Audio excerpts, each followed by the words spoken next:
Beredar rumor bahwa ada dugaan penyalahgunaan narkoba di balik tragedi maut pesta Halloween di distrik Korea Selatan.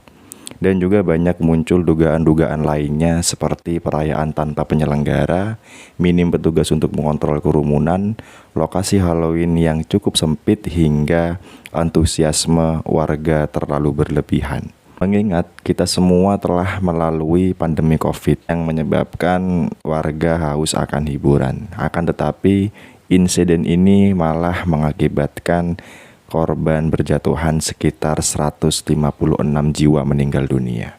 Kemudian 76 korban luka-luka dan ratusan orang dinyatakan hilang. Bagaimana kronologi lengkapnya? Yuk simak penjelasannya di Kamar Kontrakan. Stay tune this video. Thank you for watching. Enjoy.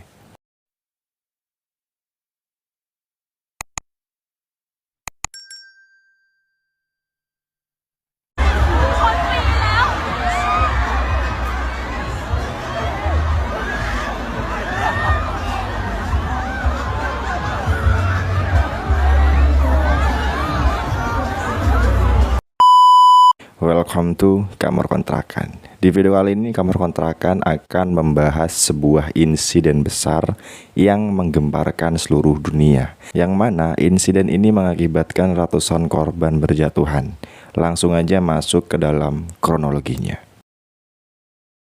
Tragedi Itaewon terjadi pasca perayaan Halloween di Korea Selatan pada tanggal 29 Oktober tahun 2022. Beberapa saksi menggambarkan kerumunan di sana menjadi semakin sulit diatur ketika menjelang larut malam, tepatnya pukul 22:20.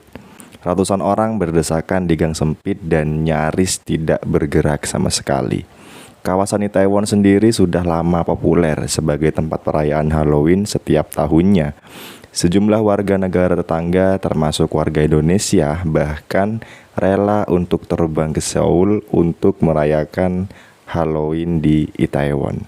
Puncak perayaan tahun ini antusiasme warga itu memang sangat tinggi sekali. Bahkan ini semua di luar ekspektasi. Menurut data Seoul Metro, sekitar 130.000 orang melakukan perjalanan menuju Itaewon pada Sabtu lalu.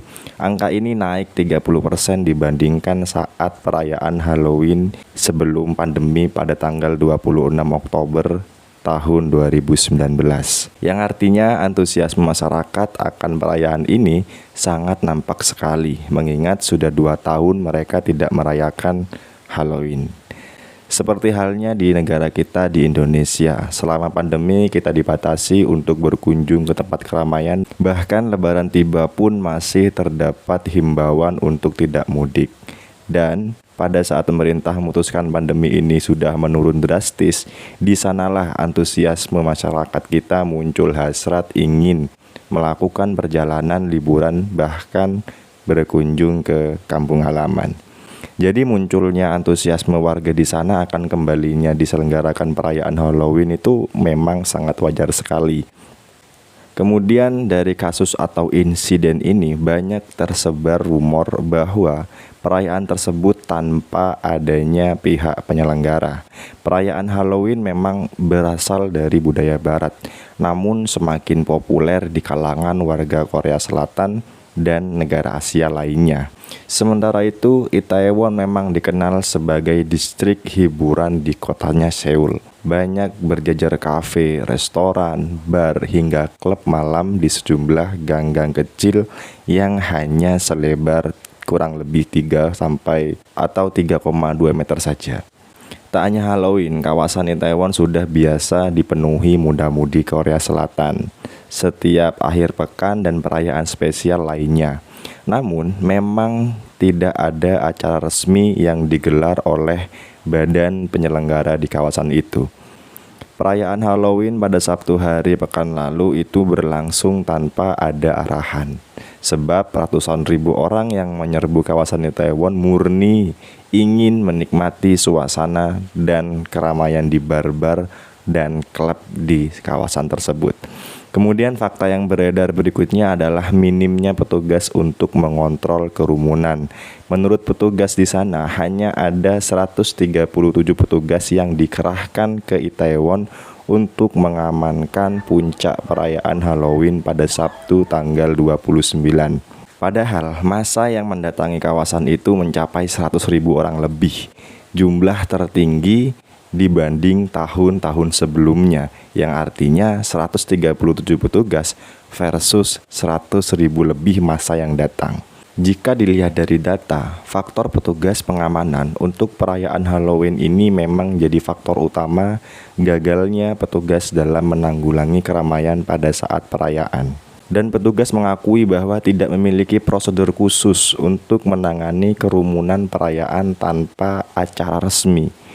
Direktur Divisi Investigasi Kejahatan Kekerasan Kepolisian Korea Selatan menuturkan saat ini pemerintah tidak memiliki manual khusus untuk mengatasi kerumunan yang terjadi secara spontan tanpa penyelenggara.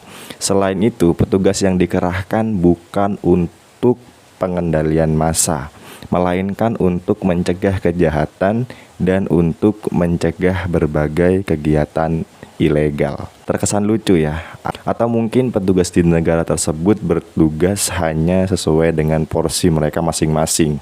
Jika mereka ditugaskan untuk mencegah kejahatan, maka mereka tidak akan ikut campur tangan ke pengendalian massa.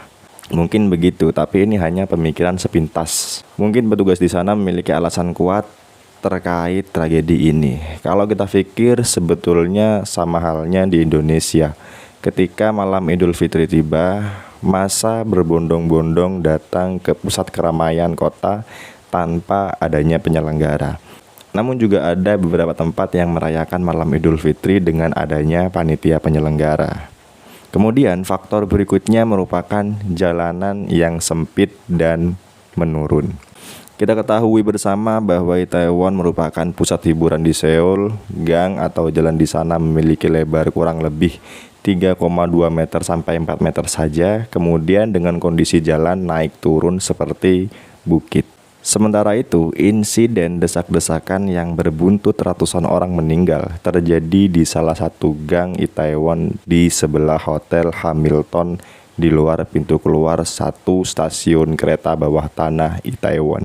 Bahkan sejumlah video yang viral di media sosial memperlihatkan lautan manusia memenuhi setiap sudut gang, sampai terdengar suara orang berteriak dan beberapa bahkan terlihat sudah tidak sadarkan diri.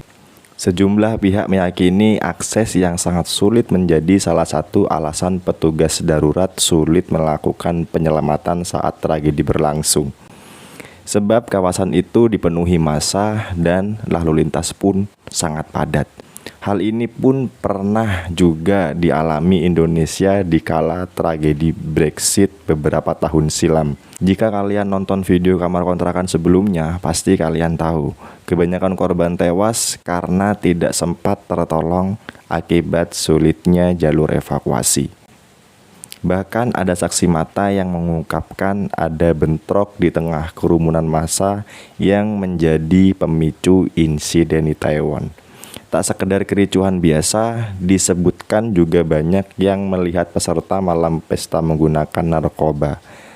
Saksi juga melihat banyak barang bukti narkoba yang diamankan oleh petugas di sana. Dan tak cukup di sana, pemerintah Korea Selatan menduga bahwa ratusan orang berjatuhan akibat henti jantung.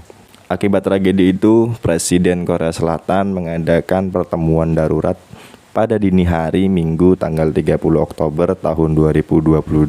Presiden kemudian mengeluarkan pengumuman masa berkabung nasional sampai batas waktu yang tidak ditentukan. Tragedi dan bencana ini seharusnya tak pernah terjadi di jantung kota Seoul saat perayaan Halloween. Presiden menyampaikan belasungkawa kepada para korban insiden ini dan berharap korban luka-luka segera sembuh. Pemerintah Korea Selatan pun menetapkan tragedi Itaewon sebagai fokus utama di pemerintahan. Bahkan, Kedutaan Besar Republik Indonesia di Seoul menyampaikan ada 2 warga negara Indonesia yang menjadi korban tragedi Halloween di Itaewon.